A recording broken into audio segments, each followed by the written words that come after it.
여러분 안녕하세요, 롱장입니다.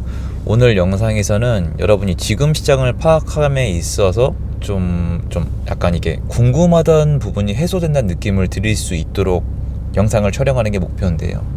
제가 한번 말씀드렸는데 요거에 대해서 말씀을 드린다고 했어요. 시장이 지금 돌아가는 원리에 대해서. 그리고 요 돌아가는 원리 안에 이번 시장이 올해 초 3월 달부터 지금 좀 길게 보면은 7월까지 3, 4, 5, 6, 7 5개월 동안 거래량 상승을 동반하면서 주요 지역이 왜 이렇게 급박하게 회복을 했는지도 설명이 될 겁니다. 그래서 이 내용을 가지고 앞으로의 시장을 예상함에 있어서도 충분히 참고하실 수 있을 거예요.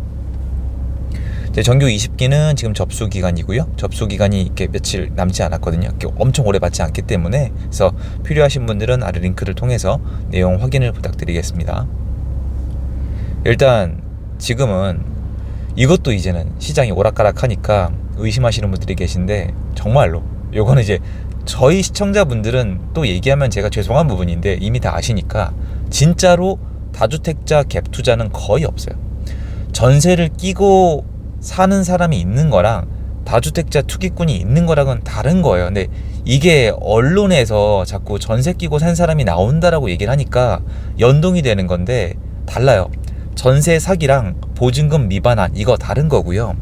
그리고 갭 투자하는 거랑 전세 끼고 사는 거랑, 그리고 다주택자가 전세 끼고 사는 거랑, 이것도 엄연히 나누면 좀 다릅니다. 아무튼 간에 지금은 실수요장이란 말이에요. 근데 다른 분들과 다르게, 다른 분들은 6년, 8년 장기 하락을 예측하시다가 지금 급하게 말을 바꾸고 계신데, 사실 그거 말 바꾸시는 거 지금 올해 하반기랑 내년 상반기까지 좀 있다가 바꾸셔도 돼요. 그러니까 제가 이걸 알려드리면 이게 맞는 건지 모르겠는데, 지금 언론이 때려야 된다고 급하게 바꾸시지 마시고 좀만 더 버티셨으면은, 봐, 내 말이 맞지? 잠깐이었잖아, 내 말이 맞잖아 라고 큰 소리 치실 수 있는 타이밍인데, 지금 급선회 하신 분들은 되게 벙지실 거예요. 그래서 그거는 좀 왜 그러셨지? 라는 생각이 드는데, 정말로 시장을 그렇게 보시는 건지 모르겠지만, 시장에 여러분 항상 집을 사려는 사람이 있어요. 한국에서 일하고 연봉 받아가지고 돈 모아가지고 집을 삽니다. 근데 정부가 개입하면은 사람들이 집을 못 사요. 그럼 못 사는 게 아니라 나중에 삽니다. 나중에도 계속 못 사는 경우는 두 가지예요. 첫 번째는 경기가 진짜 꼬꾸라질 때, 나라가 박살이 나는 거예요. 먹고 살 돈이 없어요. 그럼 집 못 삽니다. 두 번째는 뭐냐면, 집을 안 사도 진짜 될 때, 집을 안 사고 전세 월세로 계속 거주해도 내가 원하는 걸 다 이룰 수 있을 때, 전월세 시장이 완전히 오픈됐을 때, 저렴할 때, 이때도 보면은 장기간 집을 안 사는 경우가 나옵니다. 이 두 가지 경우인데, 일단은 전월세 시장은 저는 지금 그럭저럭 돌아간다고 봐요. 제 생각보다 그럭저럭 돌아갑니다. 예전에 지금 집을 사놨다가 체력이 안 돼서 임대차를 놓는 분들도 계시고, 플러스 알파로 사람들이 가능하면 주거지 이동을 안 하려고 하는 면이 없지 않아 있어요. 특히 지방 같은 경우에는 내수 경기가 너무 안 좋아요. 여러분 이거 다들 아마 공감하시잖아요. 이거 댓글 좀 부탁드릴게요. 지난 정권보다 내수 안 좋지 않아요? 저도 다니면서 상가도 보고 토지도 보고 건물도 보고 제가 호기심이 많아서 많이 물어봐요. 하다못해 고속도로 휴게소에 가서 무슨 요일에 많이 와요? 요새 뭐 많이 드세요? 돈을 얼마나 써요? 이런 거 대답 안 해주시는 분도 계시지만, 제가 호기심이 되게 많아요. 그래서 다 물어보는데, 거의 대부분의 사람들이 공감하는 게 지난 정권보다 지금 내수가 안 좋아요. 진짜 이게 지지율이 전 나올 수 없다고 봐요. 지금 먹고 사는 게 괜찮은 사람이 없어요. 그리고 여러분 지금 경기가 얼마나 안 좋은지 알고 싶으시면은, 여러분 호기심 삼아서, 여러분 이제 혹시 사업하시는 분들은 세무사 계시잖아요. 세무사님 또는 거기 실장님 계시잖아요. 물어보세요. 대충 법인이 10개가 있으면, 개인 사업자가 10개가 있으면은 요새 매출이 어떠냐? 진짜 안 좋아요. 그럼 뭐가 그렇게 안 좋죠? 그렇지 않아요? 긴축 시기는 좀 지나갔죠? 코로나도 지나갔잖아요. 지금 뭐가 그렇게 안 좋을까요? 아무튼 간에 제가 부동산 얘기하면 또 부동산 띄우려고 한다고 하시니까, 아무튼 경기가 안 좋으니까 못 돌아요. 사람들이 안 움직이려고 한단 말이에요. 정체가 돼 있어요. 여기까지 들으시면은 거봐, 다른 핑계 대잖아. 그게 아니에요. 사람들이 수요가 누적되는데, 누적된 수요가 움직이는 게 시간이 걸리고 있다는 것 뿐이에요. 이거 반드시 다시 돌아가요. 왜냐면 한국의 성장률이 있잖아요. 나라가 성장을 하고 대기업들이 이끌어가고 있잖아요. 돈에 대해서 말이에요, 여러분. 돈에 대해서 나라는 국민들이 이끌어가는 거 맞습니다. 이거 엄청 뭐라고 하시더라고요. 근데 돈은 대기업들이 벌어오잖아요.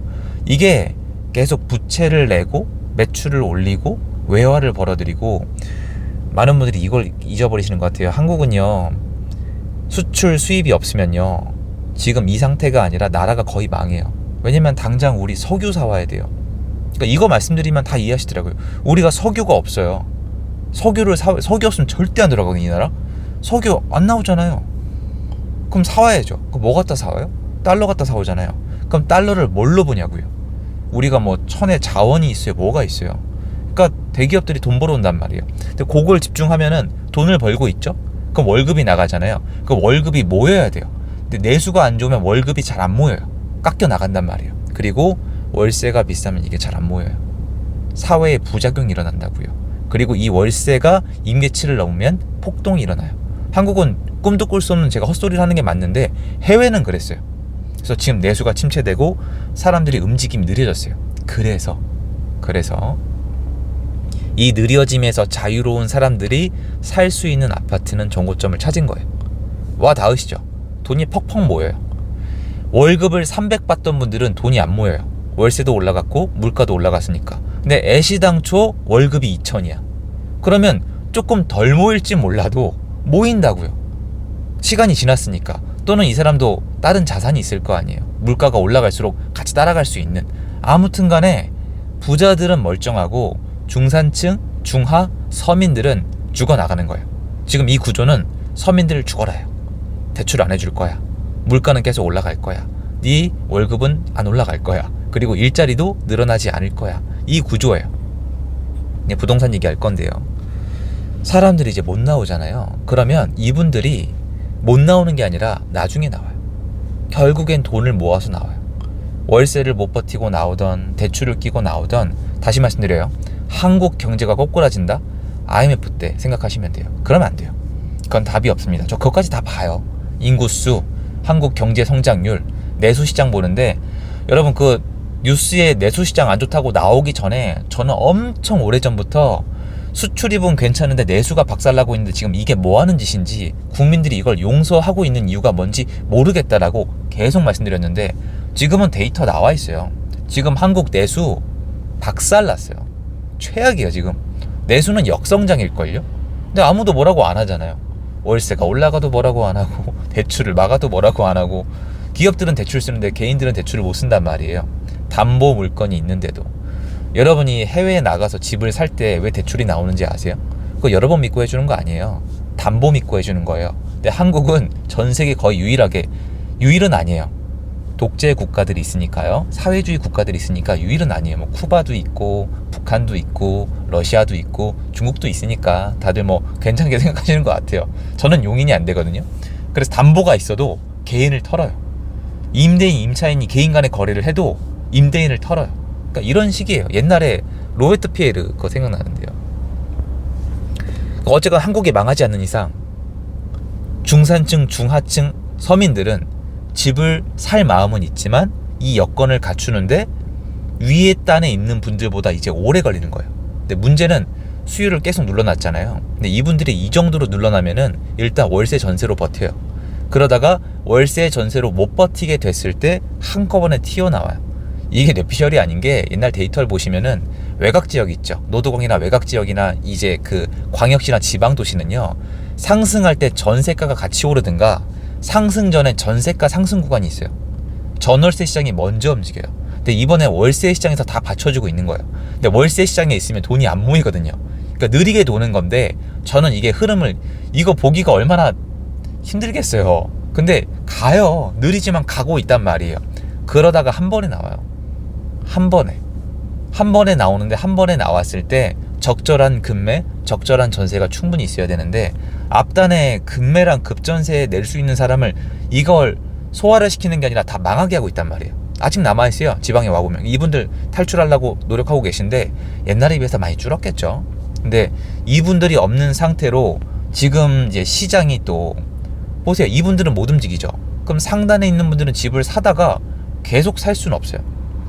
여기가 이제 포인트예요. 많은 분들이 시장이 하락했다가 반등하는 걸 투자자들이 갑자기 유입되면서 막 갭 투자를 해서 올라간다고 생각을 하세요. 아닙니다. 이거는 지방도시에서 가끔 있는 일이에요. 지방도시에서 이 일이 왜 있냐? 요건 말씀드릴 수가 있어요. 미분양이 쌓여 있을 때, 공급까지 남아 있을 때 실수요자가 안 사요. 못 사요. 무서워서. 이때는 이 미분양을 털어내기 위해서 자금을 투입을 해야 돼요. 민간 자금을 투입하든 리츠든 국가든 누가 개입을 해야 돼요. 근데 리츠랑 국가는 그렇게 성적을 잘 못 내요. 민간이 짱이거든요. 민간에 돈이 진짜 많아요. 그럼 민간 사람들이 이걸 휩쓸어 가면서 휩쓸어 가는 그 과정으로 그 지역에 있는 임대차 수요를 빨아들이면서 전월세랑 매매가가 같이 움직여요. 이게 지방도시예요. 그러니까 지방은 실수요로 반등을 일으키는데 오래 걸리거나 상당히 한계가 있는 거예요. 미분양이 많을 때를 말씀드리는 거예요. 옛날에. 근데 서울은 안 그래요. 서울과 수도권은 반등할 때 실수요가 이걸 일으킵니다. 그리고 이 실수요가 한계가 있어요. 가다가 꼬꾸라진다는 게 아니에요, 여러분. 지방은 가다가 꼬꾸라져요. 한계가 있으니까. 투자자들은 한계가 있거든요. 실수요는 한계가 뭐냐면 가다가 거래가 잠깐 일시 동안 멈춰요. 살 수 있는 사람이 사고 또 돈 모으고 사고 돈 모으고 이 흐름이 늘 있단 말이에요. 그런데 이 흐름이 끊어지지 않을 때가 있어요. 쭉 계속 올라갈 때가 있어요. 뭐냐? 실수요자가 올라간 시장에 하이에나들이 뒤처리를 하는 거예요. 투자자들입니다. 거래를 활성화시켜주죠. 얘네가 지금 없어요. 왜냐? 저를 봐도 제가 지금 움직일 수가 없거든요. 그러니까 가다가 거래가 멈칫하거나 일정 부분 꺾이는 건 예상이 가능했던 부분이에요. 작년에도 그랬고 올해도 그래요. 작년에 1월부터 8월까지 가다 꺾였죠. 올해도 지금 3월부터 가다가 8월달 와서 주춤하고 있단 말이에요. 물론 작년과 올해는 차이점이 있습니다. 옮겨타기란 그 수요를 별도 분석해야 되기 때문에. 하지만 투자자가 없으니까 중간에 뚝뚝 끊기는 기간은 있어요. 자, 오늘의 이제 핵심 포인트 갑니다. 그러면 다음번 어떻게 될까요? 작년도 가다가 끊겨가다가 다시 올라갔죠. 이번에도 가다가 잠깐 쉬잖아요. 멈추잖아요. 그럼 가다가 또 올라가는 거예요. 그런데 작년 상승 지역이랑 올해 상승 지역은 달라요. 그러면 내년 상승 지역은 어떨까요? 또 달라요. 그러니까 이런 식으로 계속 가는 거예요. 그리고 이게 올라가는 그 기울기나 속도나 이게 제 생각보다 세긴 하거든요. 부자 동네는. 근데 요게 예전에 비해서 좀 튼튼해요. 원래 올라간 다음에 좀 꺾이거든요. 팔라고 했다가 호가 올라가니까 들어 넣었다가 다시 내놓는데 요새 이게 조금 어려워요. 투자자들은 주로 이렇게 하는데 어차피 실수요장이니까 팔기로 했다가 아예 그만두는 분들도 상대적으로 많고 호가를 유지시키는 분들도 많고, 왜냐면 주택이 많지 않고 탈출 못하면 못하는 거니까. 그리고 대출을 덜 의존을 하니까 예전보다 집을 사시는 분들이 흔들림이 덜해지는 경향이 있어요. 작년 올해 다 확인이 되고 있거든요, 과거에 비해서. 그러니까 올해 지금 거래량이 꺾여도, 오늘 내용은 정말 좋은 내용 많이 들어가 있네요. 제가 중점적으로 보고 다니는 거니까. 예전처럼 꺾이진 않아요. 둔촌주공이 변수긴 해요. 그리고 이제 기다리고 있다가 집 살 분들 또 들어오는 거예요, 실수요자가. 그럼 이제 25년도에 들어오겠죠. 26년도에 또 들어오겠죠. 27년도에 또 들어오겠죠. 그리고 이 중간에 아까 그 하이에나, 여러분 재밌으라고 이렇게 표현한 거예요. 이 하이에나 같은 존재들이 들어오게 되면은 중간중간에 들어오면서 이 흐름의 연속성을 만들어내면서 전월세 시장의 활기를 불어넣어요. 근데 지금 그게 안 되니까 작년에 이제 23년도, 지금 24년도, 25년도 하면서 전월세 시장의 수급 문제가 누적이 되고 있는 거예요. 그리고 이게 결국 시장의 어떤 급등 구간을 만들어낼 수가 있거든요. 최악의 구간이죠. 지금 얘기하면 다 정신 나갔다고 할 거예요. 근데 제가 산전수전 그래도 꽤 다 겪어봤거든요. 시장은 그 방향으로 가고 있어요. 지금 거래 좀 꺾이는 거, 또 언론이랑 일부 사람들이 난리치겠죠. 이거 봤냐고? 아니요. 제가 훨씬 먼저 이거 읽어내고 있잖아요. 벌써 예측이 가능한 부분이에요. 그래서 이게 누적 수요를 만들면 좋지 않다. 그리고 누적 수요를 만들었으면은 공급을 원활하게 해줘야 된다. 신규 공급. 그리고 전월세 공급도 잊으면 안 된다. 내수가 안 좋으면은 흐름이 느리더라. 이건 저도 확인을 해봐야 할 수 있거든요. 근데 이게 어디서 티가 나냐면 내수가 안 좋을 때 부자들은 멀쩡하거든요. 얘네가 멀쩡하잖아요. 그러니까 얘네를 따라가는데 오래 걸리는 거예요. 이거는 이제 25, 26, 27 가면서 전국장이 나는 거죠. 전월세 수급도 안 맞을 거고 신규 공급은 폭망 수준이고 사람들이 겁주면 겁먹는 기간이 얼마나 연속적이고 정부가 어디까지 할지는 저도 모르겠지만 어쨌건 많은 분들이 오해하시는 그런 시장은 아니라는 거예요. 제가 아니면 이렇게 열심히 뛰어다니면서 여러분한테 기회가 옵니다 이렇게 얘기 안 해요. 조심해라 살아남아야 된다 이 얘기를 하지. 그거 말씀드리고 싶어서 영상 준비해봤습니다. 도움되셨으면 좋겠고요. 좋은 하루 되십시오. 감사합니다.